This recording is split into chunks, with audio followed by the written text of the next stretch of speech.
Hey, c'est Logan et ce mois-ci s'est tenue la Summer Game Fest, qui aurait été l'occasion pour de très nombreux studios et consoles de dévoiler leurs prochains projets. Je te propose donc un récap très bref de tout ce que nous avons appris lors de ce Summer Game Fest avec les grosses annonces phares par showcase. Bienvenue dans cet épisode hors série de Pop Actu.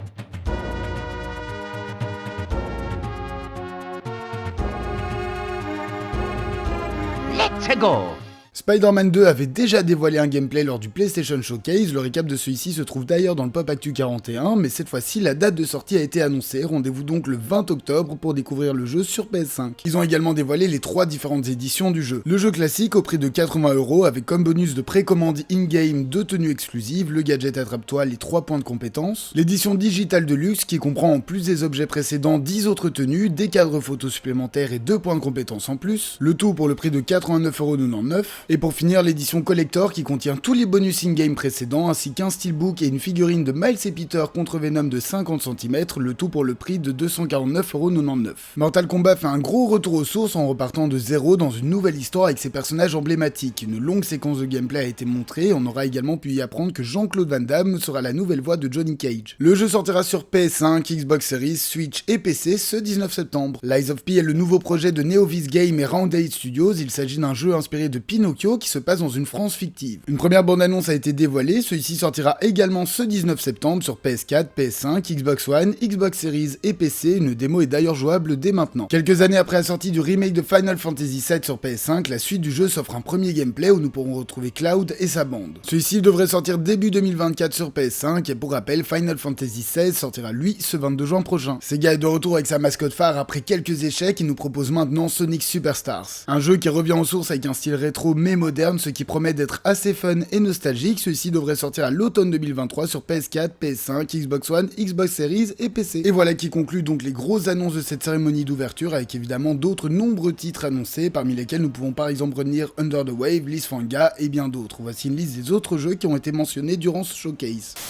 Fable est de retour et compte bien utiliser tout ce qui a fait le succès de sa licence d'Heroic Fantasy. Une première bande-annonce a donc été dévoilée et nous pourrons retrouver le reboot de la licence incessamment sous peu, le jeu est en exclusivité de Microsoft, celui-ci sera disponible sur Xbox Series et PC. Le studio Compulsion Games a dévoilé son nouveau jeu appelé South of Midnight. Nous évoluons dans un univers fantastique inspiré du bayou de la Louisiane, seul un petit trailer a été dévoilé pour ce jeu d'aventure à 3ème personne, il faudra attendre encore un peu pour avoir un gameplay. Après l'énorme succès du premier jeu Hellblade, une suite était plus que logique. Nous suivons une fois de plus Senua qui combat sa maladie mentale dans un jeu qui sera à la retranscrire artistiquement. Le jeu devient donc une exclusivité Microsoft et sortira en 2024. Nouveau jeu des Xbox Game Studios, Clockwork Revolution ne devrait pas laisser les joueurs indifférents. Dans celui-ci, nous incarnons un personnage qui évolue dans un monde steampunk et qui compte bien faire tomber le pouvoir actuel. Le RPG n'a pas encore de date de sortie, mais sera évidemment une exclusivité Microsoft. Et la grosse annonce aura bien évidemment été Starfield, prochain univers de Bethesda. Celui-ci se passera dans l'espace et y a pas à dire, ça envoie. Chaque joueur aura sa propre histoire et évoluera dans un monde ouvert avec plus de 1000 planètes, guerre spatiale, personnalisation de vaisseaux et de personnages, le jeu a l'air d'être une réelle petite pépite et sortira dès ce 6 septembre sur Xbox Series et PC. Et voilà qui conclut les grosses annonces de ce Xbox Showcase, voici la liste de tous les autres jeux mentionnés durant celui-ci, en tout cas Microsoft commence enfin à concurrencer Sony avec de belles exclus. Limite oublié par tout le monde, Avatar Frontiers of Pandora se dévoile enfin. Nous y incarnerons une jeune Navy élevée par des militaires sur sa planète, mais lorsque la guerre entre humains et Navy éclate, celle-ci va choisir son camp de sang. Le jeu d'action devrait sortir ce 7 décembre avec une campagne en coop et sur PS5, Xbox Series, Amazon Luna et PC. Enfin, nous avons des nouvelles de ce jeu Star Wars tant attendu. Nous suivons le personnage de Kai Vess, une voleuse qui va parcourir la galaxie pour réussir ses différentes missions. À la même manière de Starfield, nous pourrons y découvrir la galaxie, notre univers préféré en monde ouvert. Aucune date de sortie n'a encore été annoncé, mais on peut voir que le jeu est assez avancé, il sortira sur PS5, Xbox Series et PC. Prince of Persia est de retour. Ce nouveau chapitre sera donc un jeu de plateforme au style cartoon qui saura également ravir les fans de la première heure. Notre personnage devra combattre un antagoniste qui a les mêmes pouvoirs que lui, ça s'annonce déjà très sympathique et ça sortira le 18 janvier sur Next Gen et PC. Et nous finirons par la saga phare d'Ubisoft, Assassin's Creed, et c'est d'ailleurs 3 projets sur l'univers qui ont été annoncés. Et le premier qui nous ravira sera donc Assassin's Creed Mirage, on continue à voyager à travers les époques pour se retrouver maintenant en Irak Irak, à Bagdad, en l'an 861. On y incarnera Basim, un voleur et assassin. Ce prochain opus sortira le 12 octobre de cette année sur PS4 et 5, Xbox One et Series, PC et Amazon Luna. Ils auront ensuite enchaîné avec Assassin's Creed Nexus VR, un jeu de réalité virtuelle qui nous permettra de voyager dans l'Animus afin d'y incarner 3 assassins mythiques de la saga. Et ils auront conclu par Assassin's Creed Codename Jade, dont nous savons très peu, si ce n'est que cela sera un jeu mobile et qu'il se passera en Chine. Et voilà qui conclut le Ubisoft Forward. Le studio ne chôme pas et nous donne de quoi nous rassasier, et y a pas à dire, ça fait vraiment envie.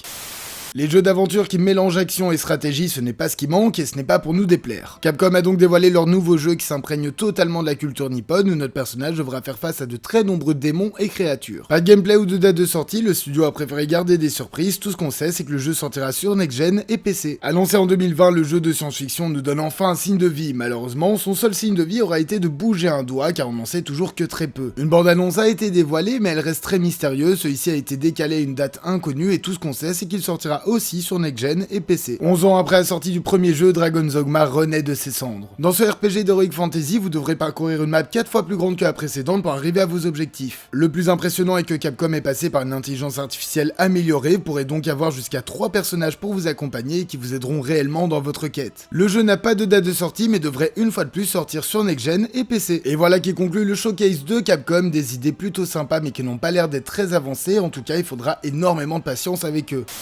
Et c'est ainsi que se conclut ce Summer Game Fest qui remplace le 3, on a eu beaucoup de belles annonces et y a pas à dire, on va avoir de quoi jouer sur ces prochaines années. N'hésitez d'ailleurs pas à me dire quel est le jeu qui vous intrigue le plus, perso j'ai vraiment hâte de découvrir Star Wars Outlaws. Et voilà, ce 7ème épisode hors série de Pop Actu est maintenant terminé, merci de l'avoir suivi jusqu'au bout, encore un grand merci à Antoine pour avoir été mon reporter lorsque je ne pouvais pas suivre les showcases. En tout cas, n'hésitez pas à liker, partager, commenter et vous abonner, ce sont les meilleurs soutiens pour la chaîne, moi je vous dis à la semaine prochaine, passez une bonne soirée.